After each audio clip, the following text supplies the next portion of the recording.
It's The Big Show, talking to the big stars, and there are a few people who you ask for and ask for and ask for, and they very wisely say, clear off, you're a nobody, I don't want to talk to you, but then occasionally you slip through the net and they say, yes, Al Murray, how are you? I'm very well, yes. How have I got through the net? What is wrong with you? What's going on? I need to speak to someone about this. This is not good. I mean, for years now, we used to speak when you were a nobody like I am, and yes. Then you get huge and suddenly you don't talk to me anymore. Yeah, well, look, I mean, you know, circumstances change, but here we are. We can patch that up now, can't we? We can make up and be friends. I remember talking to you about 5 years ago, and it was going well for you, always successful on the road, being a touring comedian, but then it seems like somebody in show business catches on to the fact you're quite good, and then you're... And then suddenly you're validated. Congratulations. Well, thank you very much. But I think that's happened. Actually, I think that's happened across the board to stand-up comedy. Someone somewhere has decided that stand-up comedy is like good and people like it. So there's lots of it on the telly. So yeah, it's been a good few years. The last few years, yeah. You're such a great turn because you've obviously got your character, the pub landlord, which we all love, and you've created that thing where we want you to say certain lines in a certain place. Does that bother you now that if you don't come on and do the glass of wine for the lady and that stuff, we're going to be annoyed? It doesn't bother me. But if there was a day where I felt if I have to say that, it'd be like licking the pavement. I wouldn't do it. And in terms of your appearance, I mean, we had Rosemary Conley on the programme recently, and I was thinking about you because it must be very hard continuing to keep the weight you are because, of course, you're on tour, and we know that every touring comedian is slim, but you can't really be that delicious. Not that I'm saying you're fat. Well, the thing is, I get away with quite a lot because of the way in looking a bit larger than I am actually, because I wear my trousers around my middle and stick my tummy out, really. A lot of how I look on stage is to do with the way I hold myself, actually, and I'm very often mistaken for a tall, thin Al Murray lookalike. And do you have any back pain? Because holding that pint glass for 2.5 hours a night can't be easy. I occasionally get a twinge in my shoulder, yeah. I saw you last year when you were doing that enormous tour that I think lasted about 700 shows or something, didn't it? Yeah, we did about we started in January. I started putting the show together in January in a studio theatre near where I live. And we did the last show on the 18th of December. So it ran basically all year with a couple of sort of ball patches, but it was, full on, 120 shows or something. Have you made it now? Is this the dream for any comedian where you know you can book a venue and people are going to turn up? I was just at a comedy show last night and it was a very famous comedian. He'd booked 2 shows, cancelled one of them, and the one that was left was only half full. It must be soul destroying. I'm only ever staggered when people come to see me. I just love it. And all I ever wanted to do when I started out as a stand-up comic was to stop having to do 20-minute sets and to be able to talk a bit longer and do 40 and tell more involved things and get off doing bills generally. That was my ambition. So where we've ended up was never, you wouldn't plan to end up playing the O2. And you certainly, if you sit there gnashing your teeth going, why am I not playing bigger venues? That's pretty crazy. And in terms of the reality of who you are, you're far smarter than your character. Oh, bless you, that's very kind. Well, you are. I mean, there's no question. I wouldn't want the bloke I'm playing to be cleverer than me. That would be really weird. But that was my next thing. How many people turn up to your thing thinking that Al Murray, the pub landlord, is real? I don't know. I've not done a straw poll. If they think he's real, then they really are. Then they need a great deal of luck in their lives, I would say, because I think it's so obvious he's not for real. Because he's bonkers mental, isn't he? He does talk a lot of sense, and I think that's kind of why we like him. Well, some of it's sense and some of it isn't. So it all ends up. I think what you need to do is judge him on the stuff that's nonsense, to be honest. And in terms of where you get your material from, the problem with you is you do TV a lot of the time, so that has to be got rid of. You can't really do it again afterwards. Yeah. Does that add an extra pressure? I mean, it's great in terms of the bank manager, but in terms of you thinking of stuff, it's got to add another level of pressure. Well, no, not really, because that was how I used to approach it anyway. When I was starting out, and I do a different, go to Edinburgh every summer, the Edinburgh Fringe every summer.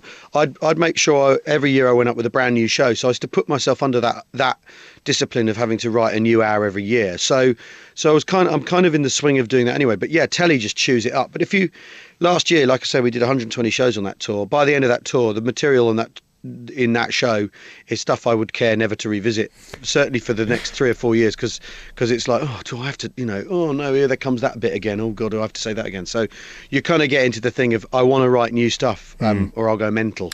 And in terms of getting on stage, is that the hard bit? Once you're on, it's okay to do that material for the 100th time, but it's the thought of doing it. Yeah, it's like a walk to the gallows. And I suppose really the great thing about you is you only need a microphone, although the last tour, I mean, you did have big barrels and things like that. Yeah, we had our fabulous inflatable set last year. Yes, well that's what's so brilliant about stand-up, is it's microphone and lights, and that's why I think so many of us are doing big tours now, because you don't need, certainly it's not like being in a band where you have to share the money, and I used to play in bands and I was a drummer, so I used to get the least money, so it's not like that, and you haven't got lots of stuff to lug about. You're coming tonight to Bradford. It's a beautiful theatre, and I'm going to be there, so added pressure. And you get to do it on telly. I mean, there's Michael McIntyre who gets to do it on telly, but actually it's a really rare thing. You've got your own chat show where you get to do comedy. Yes. It's almost like an ancient beast, that thing these days. Well, it is pretty peculiar prospect, and to be doing it in character as well is quite interesting, because it means we've got that kind of shadow boxing thing of being able to say stuff that you wouldn't ever be allowed to ask in a proper interview. If I was me, I literally wouldn't know where to start. But if you're the pub landlord, you go, tell us about your book so I don't have to read it. It all gets quite straightforward. I got to interview Dame Edna over the summer. She was on Broadway. Wonderful. And when I see your chat show, it puts me in mind of her, because you just pull the carpet from under these pretentious celebrities before they even start. Firstly, by sticking a sticker on them with their name. Yeah, well, there's a reason. I watched a lot of Dame Edna and thought... He basically, the chat show came about because we did an audience with, we did a couple of audiences with for ITV, and he invented that format, or she invented that format. So I looked at that and thought, what's exciting and fresh about that show, the way that Dame Edna did the audience with. So we kind of looked at that, adapting that and using that idea, and then the question was, well, what did Dame Edna do next? Oh, the Dame Edna Experience talk show. So let's look at what it was quite self-conscious and deliberate, actually, all that. And because it's ITV, both things on ITV. And again, her show on Broadway was called It's All About Me, and that's the key to what you do, isn't it? It is all about the pub landlord. Yeah, and he's the way he tries to get to grips with the world and his point of view and things, and his mangling of stuff, and taking on a thing like this year's show. There's stuff about the true essence of human nature, which is the kind of thing you get at 11 o'clock at night after 15 pints since lunchtime. What is the true essence of human nature? And we try and figure that out. Why squirrels are the true threat to mankind, and what else? How to deliver the perfect killer chat-up line. There's one thing you get away with that always fascinates me: when you throw beer over people. You couldn't do that in a live venue because they might chin you. I do it in a live venue. Really? Actually. Oh yeah, you front row at your peril. Front row at your peril. So is it like seeing the Blue Man Group then, when I need to bring my Mac? Yeah. If you're sat at the front, wear waterproofs. Is there any change of clothes for those people who come to ITV and expect to see a big star and end up going home with their hair ruined? No, they love it. It's all part. I think by the end of towards the end of a series, there's the kind of, they want to sit there and have beer spilt on them. I mean, when I spilt beer on Michael Burke, though, he was horrified. I'm sure he was. And he's been to disaster zones and everything. It's a bit like that Freddie Starr thing with the maggots, isn't it? There's a fine line. Yeah, there is, certainly is. In terms of the magnitude of doing a show like that, there's a whopping great big audience. How do you keep your nerve? Because, of course, it's not really about you like in a live show. I mean, there's a million camera people to worry about, the directors in your ear, you've got this, that and the other thing to worry about. Well, you've just explained it. There's too much else to worry about. You just have to, think about getting it right and hitting the marks and getting the jokes right and getting the interview working. So you kind of haven't got time to get concerned about whether you're nervous or what the audience are there to enjoy it and are going to like it. But I mean, the really interesting thing about doing TV is it's, when you finish the show, you've finished it. You can't go back and fix it. You can't say, oh, can we interview that guy again because I missed those 5 jokes, or wouldn't it be better if we'd done this, that, the other? So you have to sign off on it. And that's for me, the thing I find really interesting about TV is the creation of it is more disposable than stand-up. You put it, you've done the show, you've got to do next week's now. You're in a great place as well. You're almost like Ali G, where they've got to come on because you're the biggest thing on telly, but they know they're going to have to take some hits. That's brilliant, isn't it? There aren't many shows where you do that. Well, certainly, yes, that's quite true. Although when we first started, there were some people sat there going, what on earth is going on? But that was quite good fun. And I suppose the Americans, they're the ones you need to get on now who aren't in on the joke. Yeah. But they're cool. They tend to be cool, actually. They're smarter than the average. We've had one or two people and you think their hair's going to fall out any minute if I carry on, but the interview's been written, so I've got to hit my gags and stuff. I want to talk about life on the road, because as glamorous as it may be in front of the curtain, I always do feel a bit sorry that you kind of scuttle off into your car and then have to drive home 5 hours after a gig. How do you accept that come down from the incredible applause you get at the end to just you in a car with Radio 4? Well, that's a good question. That's a really good question. You just get used to it. It's so sort of part of the job that if you stopped and got hung up about that, I think it could do your head in. But it's just the way it goes. And what we tend to do is drive to the next town and go to the hotel in the next town so that I can have a lie-in. That tends to be the way we do things, rather than clutter up a day with travel. But I mean, my tour manager always says we know we're in the right place when we get to theatre if we're by the bins, because that's where the stage door is. So I'm intimate with the bins of most towns and cities in the UK. When you see that poster and you see you've got to be here, there and the other place for the next year of your life, does it almost intimidate you in a way? Because at the time when you're at your most wealthy and at the top of your game, you can't really enjoy it because you've got to keep working. I mean, to be completely honest with you, you look at the schedule and you think, could someone at the office please buy a road atlas and figure out that Ipswich isn't that near Bradford? But you get used to that, and I'd rather be working. It's the showbiz thing. Everyone complains when they're not busy, and they complain when they're busy. And that place you're in now, where you walk out on stage and they know who you are, I look back at your history. I mean, you've done all the crappiest clubs up and down the country. Yeah, I played some of the crappiest clubs in the country. Yeah, that's quite true. And when they don't know who you are, that's really tough, isn't it? Because you've then got to try and impress them. It must be easier now in one way. I know you've still got to deliver. Yeah, you've got to deliver, but yes, you're 5 paces down the road. You don't have to do the thing.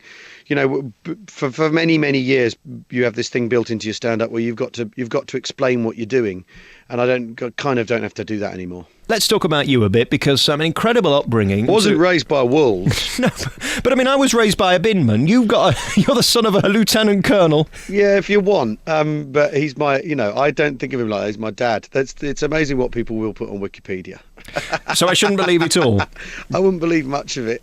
What was the year that you made it, that you actually felt that it was all worth it? When I was playing the clubs, there was a year when I think I did something like 350 gigs, and the phone didn't stop ringing, and I thought, well, I've got this lick now, I can make a decent living out of it, and it's all ticking over, and I'm starting, I was headlining and I was able to do longer sets and stuff, and that was the year where I thought, well, I kind of know this job now. And then I think probably the second Edinburgh or the third or fourth Edinburgh, I can't remember when, because I had 4 Perrier nominations on the trot, and I think the first Perrier nomination, I think, gosh, that's cool. Wow, they've recognised me for this award, and then they kept coming, and I really felt like I was doing something right. I mean, you can't hang out for awards, and you can't judge yourself by those awards, but it just all seemed, I seem to have got the measure of the job by then, I think. But there's never a point where you think, phew, I'm home and dry, and I don't have to take my foot off the gas. Was there one gig when you thought, that's it, I've mastered my art, it went well, and I can learn and only move on and get better from here? Or does it not work like that? It does work like that. There's the 4th Edinburgh show I did a show that was called And a Glass of White Wine for the Lady.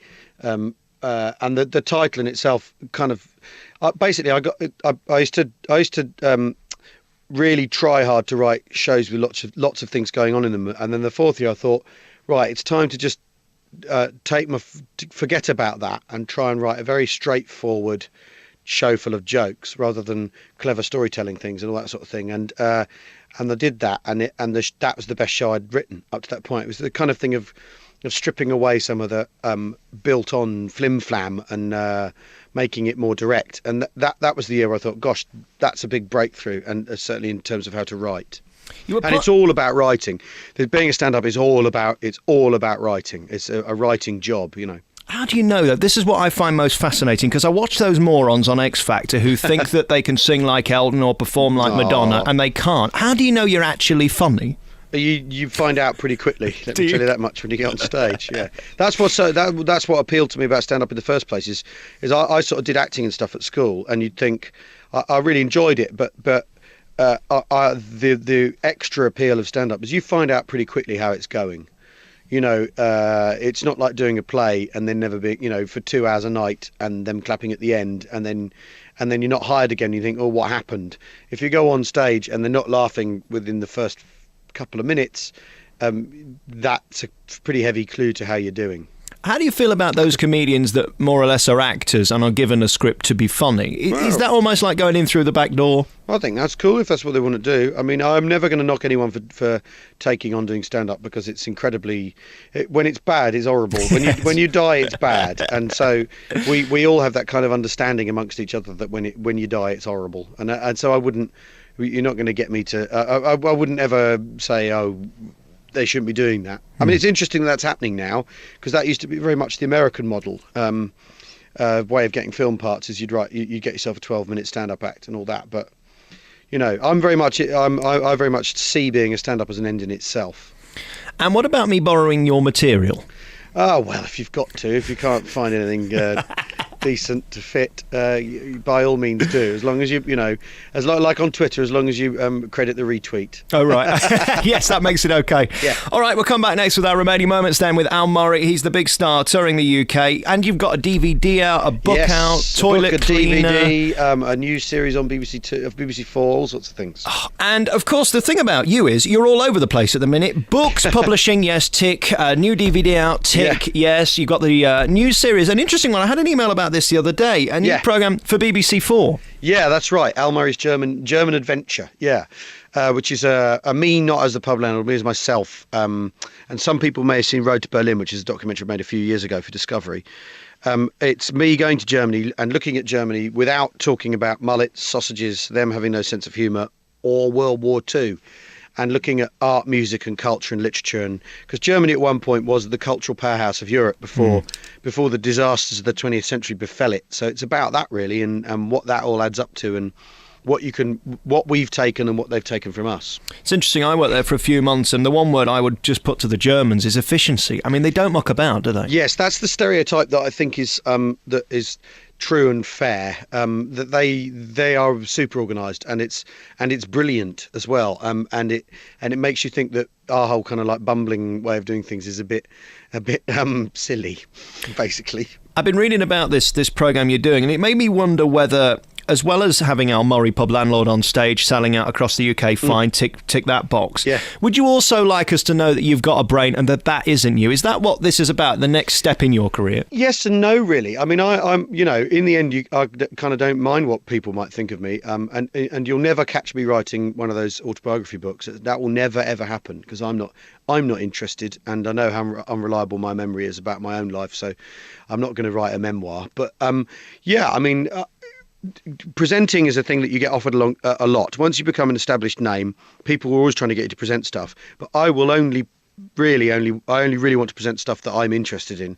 So that's why we've only done a couple of presenting gigs, because until the things came along that and you can get the planets to align to actually get the programme away, it's kind of that thing of I don't know if I want to do that, to be honest. So it was a fascinating journey, really interesting. Germany's huge and beautiful and full of incredible surprises and interesting stuff. And I hope we made a good programme as well. It was one of those occasions, though, where you kind of think, at the end of it, you think, well, I've had a brilliant time. So it's the director's problem now, what this turns out like.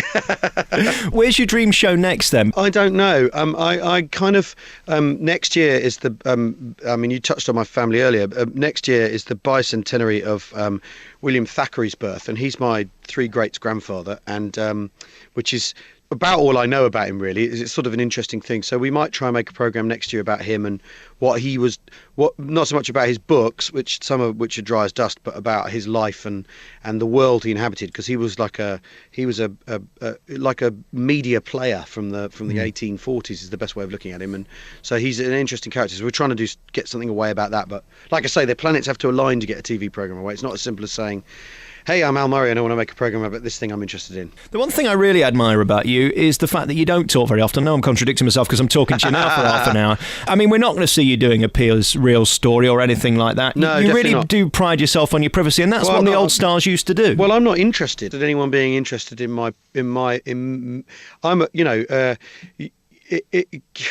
it's this thing. When I'm interested in an artist, I'm interested in their work. And the thing I want to present to people is the stand-up I do, and then maybe these other programs and the books I've written and the DVDs we've done and stuff like that. That's what's on offer. Me isn't on offer, and I don't see. I'm kind of a bit puzzled as to why anyone would want to know anything about me. I kind of don't. I'm not. I think Peter Kay, for instance, is a brilliant comic, but I'm not interested in his life. And we've got Jordan on tomorrow, of course. She's got autobiography number 7 out. She's only 31. It's curious. How's that possible? I mean, good luck to everybody. And we're in this sort of postmodern age. All forms of artistic endeavour are equal. But by the same virtue, I don't want to write 5 autobiographies. I don't want to write one. No. Very finally, the guest list for the TV show is an interesting one. I wonder whether comedians work so well with the pub landlord, because of course he's got to be the smart ass that has the last laugh. Yeah, that's absolutely true. Yeah, you look at who's in town and what they've got, and then you hope you can book an astronaut because they're really interesting. Well, good luck with that one. And very finally, I must ask you, of course, about the adorable Jane McDonald. Of course, this is a lady who just thinks you're tremendous. Oh, the lovely Jane McDonald. Yeah, well, she's terrific value, isn't she? I think she's fab. She's sort of that kind of cruise ship showbiz. I think is really awesome. Well, not taking yourself too seriously and knowing what you're there for. Yeah, exactly. Yeah. She was a little tipsy during your last audience with, and I think she showed her true feelings towards you, Al. Yes, possibly. Yeah. Could you ever be tempted? No. But I mean that respectfully. Listen, you're coming to Bradford tonight, and I'm going to be there, and I'm so looking forward to it. Your last show, as all these are, more or less sellouts across the country. There's the last few tickets available, and people handing back a few, and I'm always curious about that. But there's a lot of illness around, so that's good. As long as you don't lose out, that's all I'm worried about. I ought to be your accountant. I suppose that's what you got to worry about. Are you like me, walking around like this at this time of year so you don't catch anything? Actually, yes, and I'm supposed to be going for a flu jab at some point, which I've Don't do it. I know. Well, the last one made me feel. You'll take to your bed for a week wearing a turban. You don't want that. Hey, listen, great to talk to you. Likewise, thanks very much. Great to talk to you. Al Murray is a big star. What's your website so we can find out about the TV show, the book, the DVD and the tour? www. That's the bit everyone knows, thepublandlord.com. Very nice. Al Murray, always nice to talk to you, and I'll see you tonight in Bradford. Likewise, yeah, magic, thanks.